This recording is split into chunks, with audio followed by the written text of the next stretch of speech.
اللہ حکم الحاکمین کی حمد و ثنا اس طرح کہ جس طرح اس کی شان کے لائق ہے۔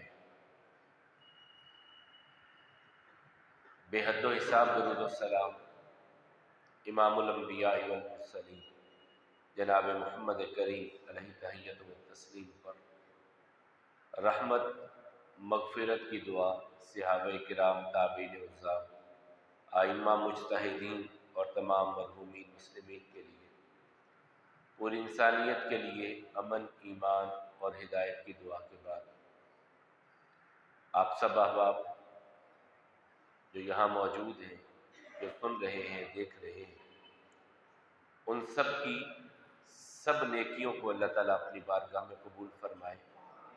آپ سب احباب کا دن کا روزہ رکھنا، رات کا قیام کرنا، رکوع و سجود، تلاوت، اذکار، صدقہ و خیرات، جو بھی جس طرح کی بھی نیک اعمال آپ کر پائے ہیں، اللہ تعالیٰ اپنی بارگاہ میں قبول فرما لے، اور جو کمی کوتاہی رہ گئی ہے اپنے فضل، اپنی رحمت سے ہم سب کو معاف فرما دے۔ اللہ کے رسول صلی اللہ علیہ وسلم اکثر ایک دعا کیا کرتے تھے۔ ابو ہریرہ رضی اللہ تعالیٰ عنہ کہتے ہیں، صحیح ابو داؤد کی حدیث ہے، کان رسول اللہ صلی اللہ علیہ وسلم یقول، رسول اللہ صلی اللہ علیہ وسلم اکثر ایک دعا پڑھا کرتے، اللہم انی اعوذ بک من اربع، یا اللہ میں تجھ سے 4 چیزوں کی پناہ طلب کرتا ہوں۔ انی اعوذ بک، میں تجھ سے پناہ مانگتا ہوں، من اربعین، 4 چیزوں کے بارے میں، من علم لا ینفع، ایسے علم سے میں تیری پناہ مانگتا ہوں جو فائدہ نہ دے، نقصان والا علم ہو، میں اس سے تیری پناہ مانگتا ہوں۔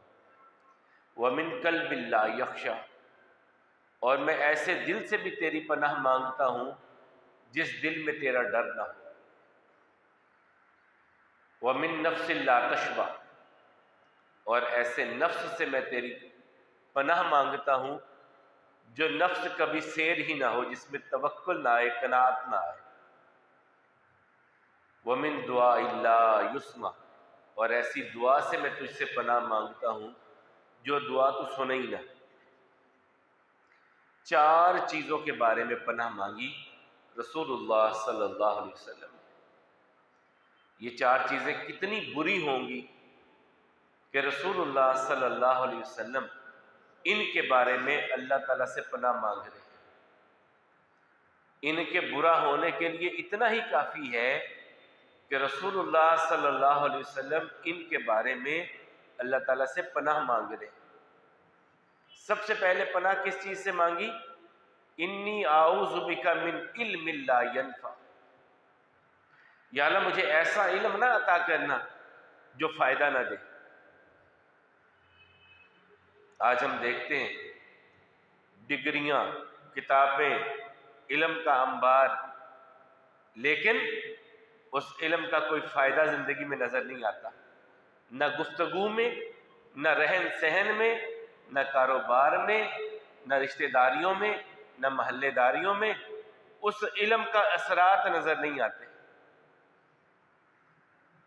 علم نام ہے معرفت کا، علم نام ہے پہچاننے کا، علم نام ہے زندگی کے طور طریقے کو سمجھنے کا، اور علم پر اللہ تعالیٰ نے آدم علیہ السلام کو فضیلت دی تھی فرشتوں پر، اور فرمایا وَعَلَّمَ آدَمَ الْأَسْمَاءَ كُلَّهَا، اللہ نے آدم کو سارے نام سکھائے، سب چیزوں کے نام سکھائے، علم پر فضیلت ملی، لیکن علم نافع کے ساتھ۔ اور حبیب خدا صلی اللہ علیہ وسلم فرماتے ہیں فضل العالم علی الناس کفضلی علی ادناکم، صحابہ، علم والے کی فضیلت عام انسان پر اس طرح ہے جس طرح میری تم پر فضیلت ہے۔ رسول اللہ صلی اللہ علیہ وسلم فرماتے ہیں ایک عالم کی فضیلت عام انسان پر اتنی ہے جتنی میری یعنی محمد رسول اللہ صلی اللہ علیہ وسلم کی عام صحابی پر فضیلت ہے. اور اراکا فرماتے ہیں یہ سو بھی جائے، ایک بندہ ساری رات جاگتا رہے، ایک بندہ ساری رات قیام کر رہا ہے اور عالم سو بھی جائے، آقا فرماتے ہیں اس کا سونا اس کے قیام سے بہتر ہے، کیونکہ یہ عالم ہے.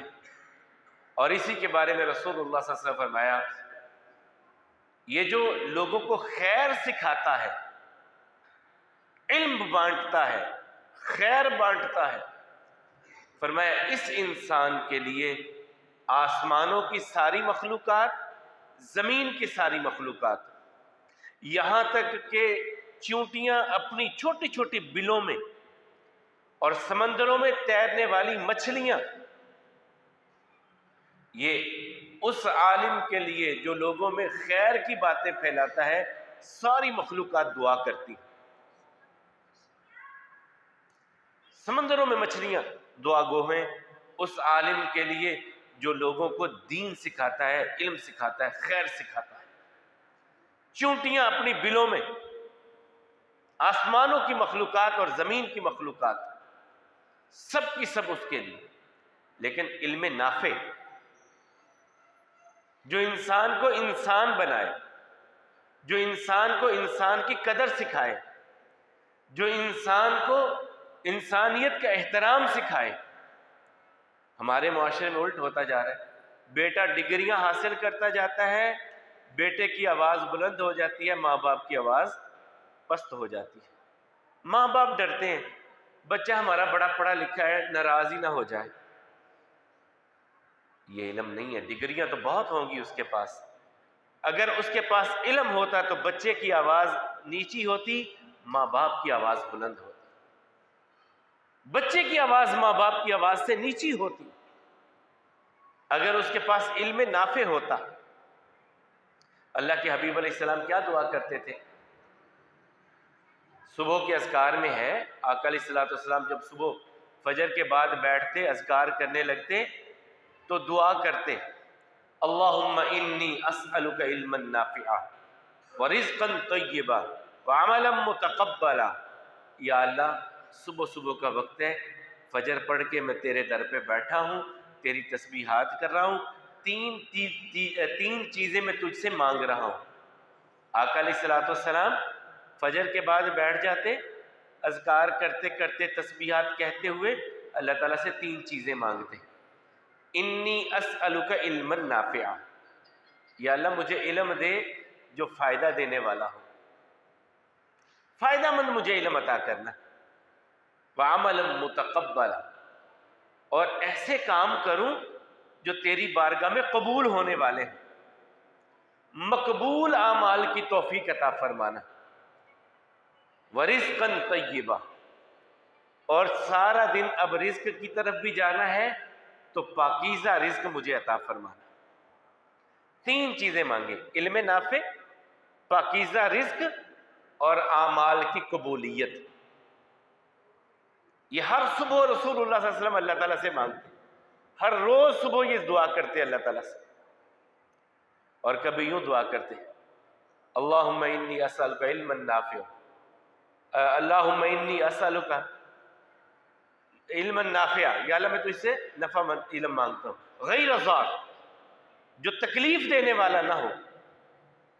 رب زدنی علما، اے میرے رب میرے علم کو زیادہ کر دے، میرے علم کو زیادہ کر دے. اور اس علم کا سب سے بڑا مرکز کیا ہے؟ اللہ کا کلام، اللہ کا کلام قرآن کریم، جس کے بارے میں اللہ تعالیٰ کہتے ہیں اللہ ولی الذین آمنوا یخرجہم من الظلمات الی النور. اللہ ایمان والوں کا دوست بن جاتا ہے، ولی بن جاتا ہے، انہیں پھر اندھیروں سے نکال کر کے روشنی کی طرف لے آتا ہے، نور کی طرف لے آتا ہے، علم کی طرف لے آتا ہے. یاد رکھیے علم کے مقابل میں جہالت لفظ آتا ہے. جہالت یہ نہیں ہے کہ آپ پڑھنا لکھنا نہیں جانتے، آپ پڑھنا لکھنا جانتے بھی ہوں، آپ نے ڈھیروں کتابیں پڑھی ہوں، آپ جاہل ہیں، اگر آپ کے اندر ضد ہے، ہٹ درمی ہے، نہ یقین آئے تو آئیے مکہ المکرمہ میں آپ کو چند لمحوں کے لیے لے جاتا ہوں۔ مکے کا ایک بڑا سردار ہے، باشعور ہے، پڑھا لکھا ہے دنیا کے حساب سے، لوگ اپنے فیصلے کرواتے ہیں اس کے پاس آ کر کے، اے عمر بن حشام تو ہمارا فیصلہ کر دے، یہ ہمارا جھگڑا ہو گیا۔ کوئی آ جاتا عمر بن حشام ہمارے گھر میں یہ تنازع ہے، تو فیصلہ کر دے۔ کوئی آتا عمر بن حشام میرے کاروبار کا یہ مسئلہ ہے، اس کا فیصلہ کر دے، اور وہ لوگوں کے فیصلے کر رہا ہے۔ اتنے فیصلے کرتا ہے کہ لوگوں کی زبان پر آ گیا یہ عمر بن حشام نہیں، ابو الحکم ہے، یہ بڑا دانا بندہ ہے، لمحوں میں مسئلے حل کر دیتا ہے، لمحوں میں پریا پنچایت کے فیصلے کر دیتا ہے، لوگوں کی بات ادھر سے بھی سنتا ہے ادھر سے بھی سنتا ہے، فیصلہ کمال کرتا ہے۔ نام کیا رکھ دیا لوگوں نے؟ ابو الحکم، دانائی کا باپ۔ لیکن جب ضد آئی، ہٹ دھرمی آئی، اعتراف بھی کرتا ہے کہ محمد صلی اللہ علیہ وسلم کا ایک ایک بول سچا ہے، ایک ایک بول زبان سے نکلنے والا سچا ہے، لیکن میں نہیں مانتا، میرا خاندان نیچا ہو جائے گا، ان کا خاندان اونچا ہو جائے گا۔ تو آقا نے کیا کہا اس کو پھر؟ کہ یہ ابو الحکم نہیں، ابو جہل ہے، یہ ابو الحکم نہیں ہے، ابو جہل ہے، کہ سب کچھ جاننے کے باوجود ضد، ہٹ دھرمی، اس نے حق کو قبول کرنے سے انکار کر دیا، یہ ابو جہل ہے۔ تو علم کیا ہوتا ہے؟ معرفت ہے، پہچان ہے، قبول کرنا ہے۔ یہود کے کتنے بڑے بڑے عالم تھے، رسول اللہ صلی اللہ علیہ وسلم کو دیکھا، پہچانا، سنا، سوال بھی بڑے بڑے کیے، اور اعتراف کرتے تھے کہ ان سوالوں کا جواب اللہ کے نبی کے سوا کوئی دے نہیں سکتا، اگر وہ جواب دیں گے تو یقیناً اللہ کے نبی ہیں۔ رسول اللہ صلی اللہ علیہ وسلم نے ان کے ایک ایک سوال کا جواب دیا، ایک ایک سوال کا جواب دیا۔ اب جب بات آ گئی کہ قبول کرو، تم نے سارے سوال کر لیے، میں نے سب سوالوں کے جواب دے دیے، اب قبول کرو۔ اب سوچنے لگے کہ کوئی بہانہ کیا کریں، کہنے لگے اچھا آپ یہ بتائیں آپ پر وحی لے کر کے کون سا فرشتہ آتا ہے؟ آقا علیہ الصلوۃ والسلام نے فرمایا جبریل۔ کہنے لگے نہیں، ہم نے آپ کو مان لینا تھا، لیکن اگر کوئی اور فرشتہ آتا تو؟ جبریل آیا ہے، یہ جہاد لے کر کے آتا ہے، یہ لڑائی والے معاملات لے کر آتا ہے، ہم نے اب آپ پر ایمان نہیں لانا، یہ بہانہ کیا۔ تو اللہ تعالیٰ نے سورہ بقرہ میں پھر اس کا جواب بھی دیا تھا، جو جبرائیل اور میکائیل کا دشمن ہے وہ اللہ کا دشمن ہے، جبریل اپنی مرضی سے نہیں آتا، اللہ بھیجتے ہیں تو آتا ہے۔ تو علم کیا ہے؟ حق کو قبول کر لینا، اصل چیز کیا ہے؟ علم، حق کو قبول کر لینا، اور اس کے مقابلے میں کیا ہے؟ جہالت، حق کا رد کر دینا۔ اور قرآن سارے علموں کا نچوڑ ہے، اس کا نام اللہ تعالیٰ نے قرآن کریم کے ناموں میں سے ایک نام بیان کیا ہے، المحیمن۔ اللہ تعالیٰ کے صفاتی ناموں میں بھی ہے، اور قرآن کریم کے ناموں میں بھی المحیمن ایک نام ہے۔ اس کا مطلب کیا ہوتا ہے؟ ساری کتاب، قرآن کے حوالے سے ساری پچھلی کتابوں کا نچوڑ، مغز، خلاصہ اس قرآن میں آ گیا۔ اللہ نے 310 یا 313 یا 315 جو کتابیں نازل کی اللہ تعالیٰ نے، ان ساری کتابوں کا نچوڑ اس قرآن میں اللہ تعالیٰ نے بیان کر دیا۔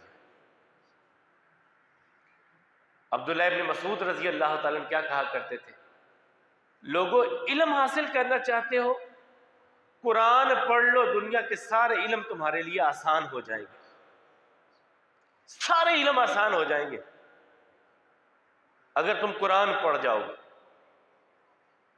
لیکن ہماری بدقسمتی کیا ہے؟ ہم نے کبھی اس کی طرف وہ دھیان نہیں دیا جس کا حق یہ قرآن رکھتا تھا، جس کا حق یہ قرآن رکھتا تھا، وہ ہم نے کبھی اس کی طرف توجہ نہیں کی. بچپن میں کہیں پڑھا، اس کے بعد کبھی دل کیا تو کھول کے کچھ دیکھ لیا، ورنہ زندگیاں گزرتی جا رہی. آقا علیہ الصلوۃ والسلام فرماتے ہیں عبداللہ بن عمر بن عاص کو، اور بیٹے مہینے میں کم از کم ایک مرتبہ ضرور مکمل کیا کر قرآن، مہینے میں کم از کم ایک مرتبہ قرآن پڑھا کر، اس سے لمبا ٹائم نہ لے. اس کے اندر کہنے لگے یا رسول اللہ صلی اللہ علیہ وسلم، میں جوان بندہ ہوں، میں تو روزانہ پڑھنا چاہتا ہوں. کہا ایسا کر 10 دن 15 دن ہفتہ 3 دن. کہا تیری عمر میں امید رکھتا ہوں لمبی ہوگی، پھر تیرے لیے پڑھنا مشکل ہو جائے گا.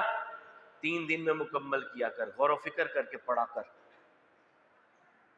میں اور آپ زندگی میں بیت جاتی ہے ہماری زندگی. قرآن بچپن میں ایک مرتبہ جو کبھی مسجد میں حافظ صاحب سے پڑھ لیا تھا وہ پڑھ لیا تھا، اس کے بعد مکمل پڑھنا ہم اپنی زندگیوں میں شاید بھول چکے ہیں.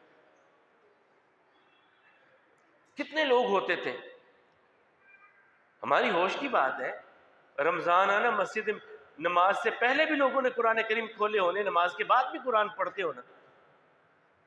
اب وہ ٹائم ہی نہیں مل رہا کسی کو. فوت ہو جاتا ہے تو سارے لے کے بیٹھ جاتے ہیں بخشوانے کے لیے، احصال ثواب کرنے کے لیے سارے بیٹھ جائیں گے. وہ زندگی میں تو پڑھا نہیں، خود تو اس کی تلاوت کی نہیں، خود تو اپنی زندگی اس کے مطابق ڈھالی نہیں. کیا فائدہ اس کو دے گا؟ یہ کتاب ہدایت تھی، ہدایت. اور لوگ ایک ایک مرتبہ سنتے گئے، زندگیاں تبدیل ہوتی گئیں. تو پہلی چیز جس سے پناہ طلب کی، اللہم انی اسألک علما لا ینفع، یا اللہ میں تجھ سے ایسا علم کی پناہ مانگتا ہوں جو فائدہ نہ دے، جو انسان کو انسان نہ بنائے. میں ایسا علم سے تیری پناہ مانگتا ہوں. اور دوسری چیز مانگی وَمِن قَلْبٍ لَا يَخْشَىٰ، یا اللہ میں ایسے دل سے تیری پناہ مانگتا ہوں جس دل میں تیرا ڈر نہ ہو. مجھے ایسا دل نہیں چاہیے جس دل میں تیرا ڈر نہ ہو. وَمِن قَلْبٍ لَا يَخْشَىٰ، اللہ کا ڈر دل میں آنا، خشوع کا آنا. انسان کسی برائی کے بارے میں سوچنے لگے تو دل کا کانپ جانا، وجلت قلوبہم، دل کانپ جائیں. اللہ تعالیٰ کہتے ہیں یوم لا ینفع مال ولا بنون الا من اتى اللہ بقلب سلیم. میرے پاس جب آؤ گے نا، اس دن نہ تمہارا مال تمہارے کام آئے گا، نہ تمہاری اولاد تمہارے کام آئے گی. ہاں، جس کے دل میں میرا ڈر ہوگا، یہ ڈر اس کے کام آئے گا. سورہ شعراء میں اللہ تعالیٰ یہ کہتے ہیں میرا ڈر جس کے دل میں ہوگا. اور دل میں ڈر تھا نا کہ سیدنا یوسف علیہ السلام کو کمرے میں بند کر کے دعوت گناہ دیتی ہے، کہتی انی اخاف اللہ، میں تو اپنے رب سے ڈرتا، میرے دل میں میرے رب کا ڈر ہے، میں یہ برائی نہیں کر سکتا. یہ ہے اللہ کا ڈر، یہ ہے خشیت الہی، یہ ہے دل کا کانپنا، یہ ہے دل کا کانپنا. آپ نے مشہور وہ واقعہ سنا، آقا علیہ الصلوۃ والسلام فرماتے ہیں پہلی قوموں میں 3 بندے تھے. وہ ایک سفر پر نکلے، راستے میں طوفان آ گیا، ایک غار میں پناہ لے لی، پتھر اوپر سے لینڈ سلائڈنگ ہوئی، پتھر لڑکتا ہوا آ گیا غار کے آگے. اب وہ دھکا لگاتے ہیں، پتھر ہٹ جائے، نہیں ہٹتا. اب اپنے اپنے اعمال اللہ تعالیٰ کے سامنے یاد کرتے ہیں، یا اللہ میں نے یہ نیکی تیری رضا کے لیے کی، اس نیکی کو تو نے اگر قبول کیا تو اس سے نجات عطا کر دے. دوسرا بھی اپنا معاملہ کرتا ہے، تیسرا بھی کرتا ہے. ایک ان میں سے جو کہتا ہے، وہ کہتا ہے یا اللہ تو جانتا ہے میں بڑا گندا انسان تھا، بڑی برائیاں کرتا تھا، زنا میں بہت الجھا ہوا تھا. ایک دن میرے چچا کی بیٹی آئی تھی، مجبور تھی، کچھ لینے کے پیسے لینے کے لیے آئی تھی، ادھار لینے کے لیے آئی تھی. میرے اندر کا شیطان جاگا، میں نے اسے برائی کا کہا، وہ نہ مانی. چلی گئی، بھوک کے ہاتھوں مجبور ہوئی، پھر واپس پلٹ کر کے آئی، میں نے پھر اپنی شیطانی خواہش کا اظہار کیا، وہ مجبور ہو گئی بھوک کے ہاتھوں، شام آنے کا اس نے کہا۔ شام کو جب وہ آئی تو خزاں رسیدہ پتے کی طرح کانپ رہی تھی، خزاں رسیدہ پتے کی طرح کانپ رہی ہے، جسم کانپ رہا ہے۔ کہا کیوں ڈر رہی ہے، کیوں کانپ رہی ہے؟ کہا آج دنیا کے چند نوالوں کے لیے اس برائی کو کرنے لگی ہوں، کل میرے رب نے مجھ سے پوچھ لیا تو میں اپنے رب کو کیا جواب دوں گی؟ کیا جواب دوں گی میں اپنے رب کو؟ کہتے یا اللہ میرا دل کانپ گیا، یہ تو مجبور ہو کر کے برائی کرنے لگی، میری تو ساری زندگی شوق میں اس برائی کے گزر گیا، میرے دل میں کبھی تیرا ڈر ہی نہیں آیا۔ یا اللہ اس دن تیرا ڈر ایسا آیا کہ اس دن کے بعد کبھی کسی کی طرف نگاہ اٹھا کے نہیں دیکھا۔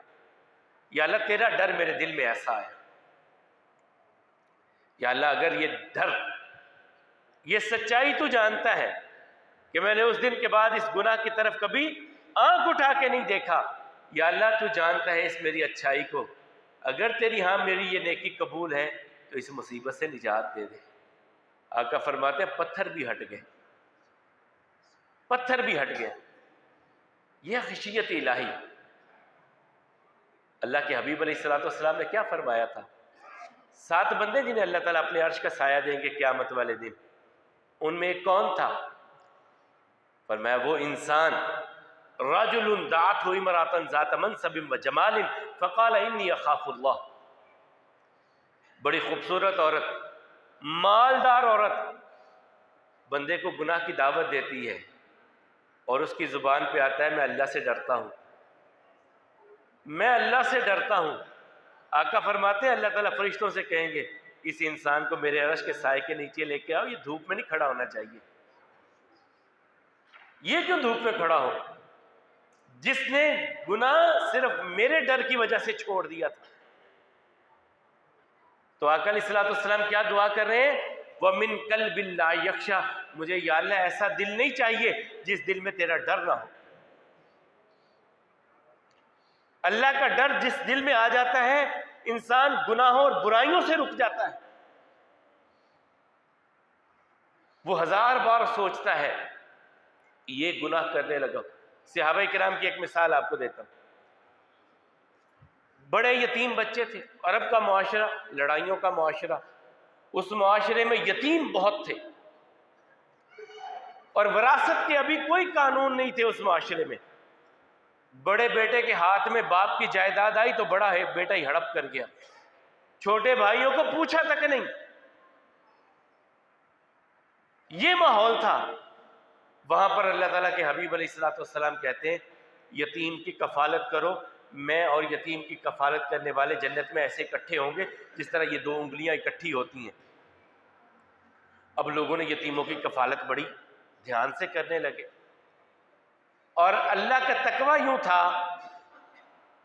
کہ یتیم کا مال کہیں ہمارے کھانا بنانا ہوتا تو یتیم کا کھانا علیحدہ بناتے، اپنا کھانا علیحدہ بناتے، کوئی یتیم کا نوالا ہمارے منہ میں نہ چلا جائے، یتیم کا مال یتیم کا ہی رہے۔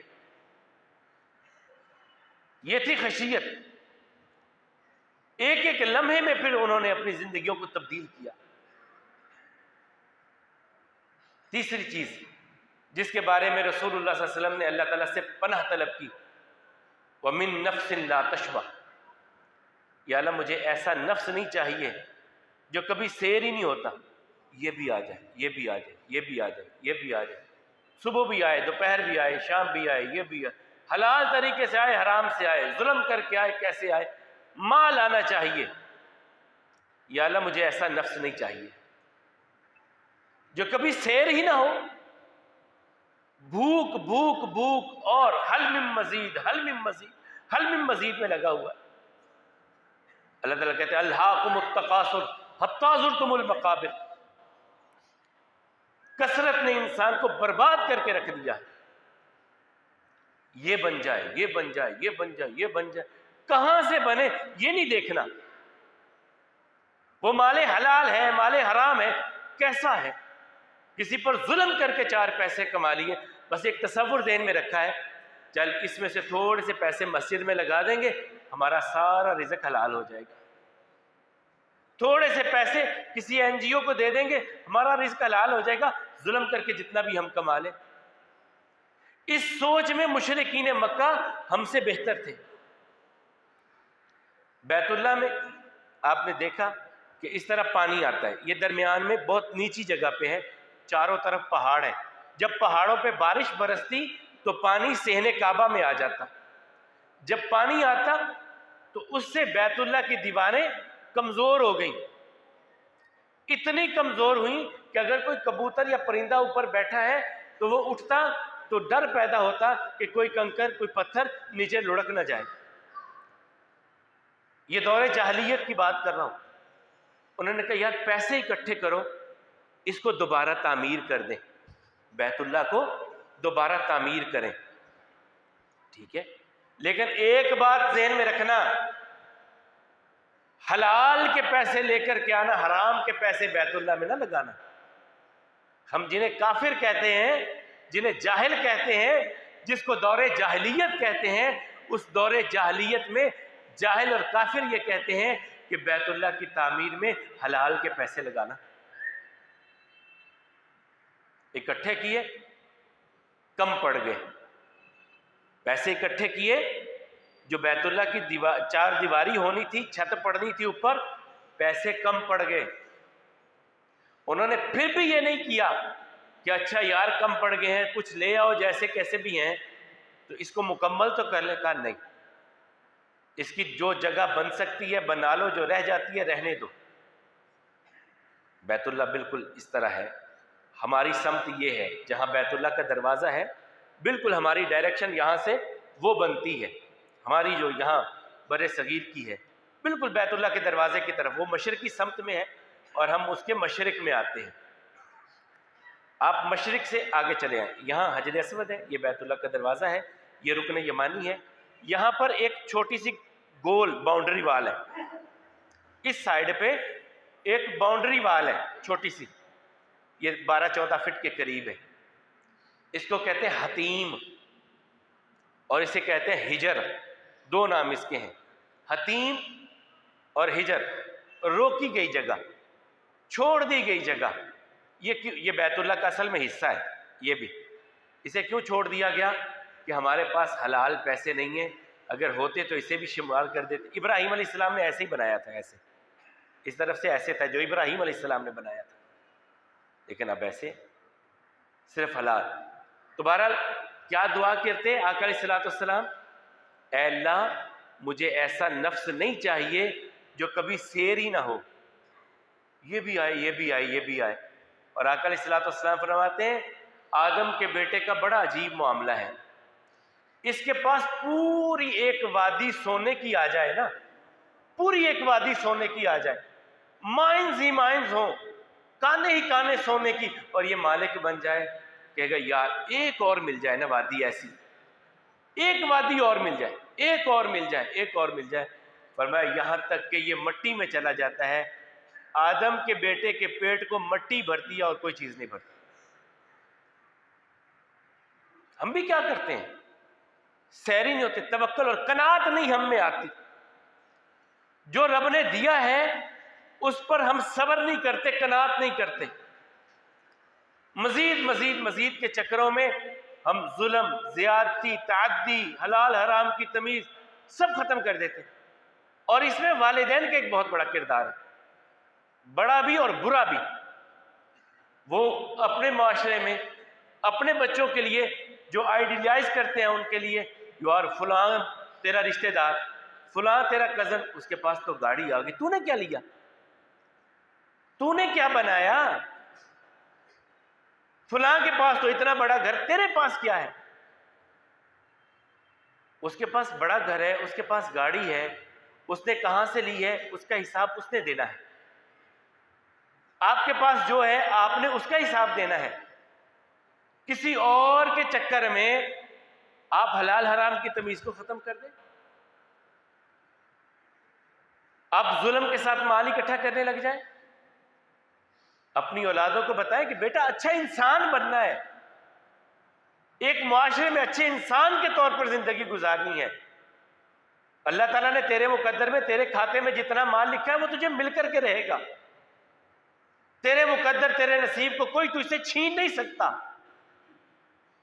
کوئی نہیں چھین سکتا۔ میرے نصیب میں میرے رب نے جو مال لکھا ہے وہ مجھے مل کر کے رہنا ہے، کوئی لے ہی نہیں سکتا۔ ہم ہر نماز کے بعد کیا دعا کرتے ہیں؟ اللہم لا مانع لما اعطیت ولا معطی لما منعت ولا ينفع ذا الجد منک الجد۔ یا اللہ جسے تو دینا چاہے کوئی روک سکتا ہی نہیں ہے۔ لا مانع، کوئی روکنے والا ہے ہی نہیں، لما اعطیت، جس کو تو عطا کرے، ولا معطی، اور کوئی دے سکتا ہی نہیں ہے، لما منعت، جسے تو روک لے، اسے کوئی دے ہی نہیں سکتا۔ یہ اپنی اولادوں کی تربیت کرنی تھی۔ تیسری چیز کے بعد چوتھی چیز جس سے رسول اللہ صلی اللہ علیہ وسلم اللہ تعالیٰ کی پناہ طلب کیا کرتے، وَمِن دُعَاءِ اللَّهِ يُسْمَعُ، یا اللہ میں ایسی دعاؤں سے پناہ مانگتا ہوں جو تو سنے ہی نہ، تیری بارگاہ میں قبول نہ ہو، ایسی دعاؤں سے میں تیری پناہ مانگتا ہوں۔ صحابہ کرام نے ایک مرتبہ پوچھا تھا، یا رسول اللہ صلی اللہ علیہ وسلم یہ کیسے؟ فرمایا آدم کا بیٹا ہاتھ اٹھائے، دعا مانگے، یا ربی یا ربی یا ربی کہے، اور اللہ تعالیٰ کی طرف سے جواب آئے، میں کیسے تیری دعاؤں کو سنوں؟ لباسک حرام وطعامک حرام وشرابک حرام، تیرا کھانا حرام کا، تیرا پینا حرام کا، تیرا لباس حرام کے مال کا، میں تیری دعاؤں کو کیسے سنوں؟ کیسے تیری دعاؤں کو قبول کروں؟ اللہ کے حبیب محکمہ پولیس کے جو یہاں تشریف لائے ہیں انہوں نے اس بارے میں بات بھی کی، بالکل ان کی محنت اللہ تعالیٰ قبول فرمائے۔ وہ جس طرح کوشش کر رہے ہیں، محنت کر رہے ہیں کسی کو بچانے کے لیے، اللہ کی رضا کے لیے، اللہ ان کی محنتوں کو قبول فرمائے۔ بھاگ دوڑ، اور اس وجہ سے غالباً ہمارا شہر محفوظ ہے، اب تک کوئی ایسا معاملہ پیش نہیں آیا، اللہ کرے آئندہ بھی کوئی ایسا معاملہ پیش نہ آئے۔ لیکن اس میں جہاں وہ اپنا کردار ادا کر رہے ہیں، آپ بھی اپنا کردار ادا کیجیے۔ پھر آخر پہ آج ہمارے جمعے کا 4 چیزیں ہم نے بیان کی ہیں کہ اللہ کے حبیب علیہ الصلوۃ والسلام 4 چیزوں کے بارے میں اللہ تعالیٰ سے پناہ مانگا کرتے تھے۔ رسول اللہ صلی اللہ علیہ وسلم 4 چیزوں کے بارے میں اللہ تعالیٰ سے پناہ مانگتے تھے۔ پہلی چیز، یا اللہ میں تجھ سے پناہ مانگتا ہوں کہ ایسا علم مجھے نہیں چاہیے جو علم فائدہ دینے والا نہ ہو۔ یا اللہ مجھے ایسا دل نہیں چاہیے جس دل میں تیرا ڈر نہ ہو، اور یا اللہ مجھے ایسا جو ہے نفس نہیں چاہیے جو حلال حرام کی تمیز کو کھو دے، اور یا اللہ مجھے ایسی دعا بھی نہیں چاہیے جو تو سنے ہی نہ۔ 4 چیزوں کے بارے میں کان یقول النبی صلی اللہ علیہ وسلم یقول اللہم انی اعوذ بک من 4، من علم لا ینفع ومن قلب لا یخشع ومن دعاء لا یسمع ومن دعاء لا یسمع ومن نفس لا تشبع۔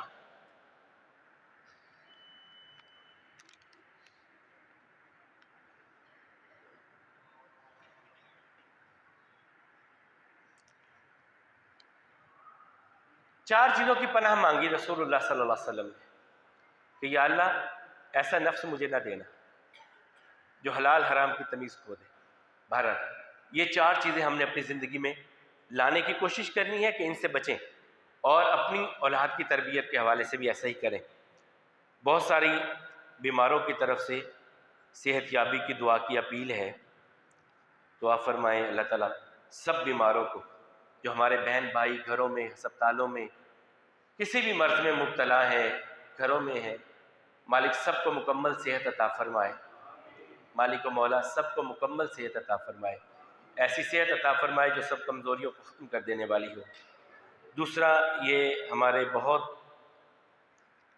بزرگ تھے مشتاق صدیقی صاحب، بہت کمال کی شخصیت تھے، بڑی ہمبل شخصیت، بڑی نرم مزاج، بہت اچھی زندگی گزار کر کے گئے، اپنے رب رحیم و کریم کی بارگاہ میں جا چکے۔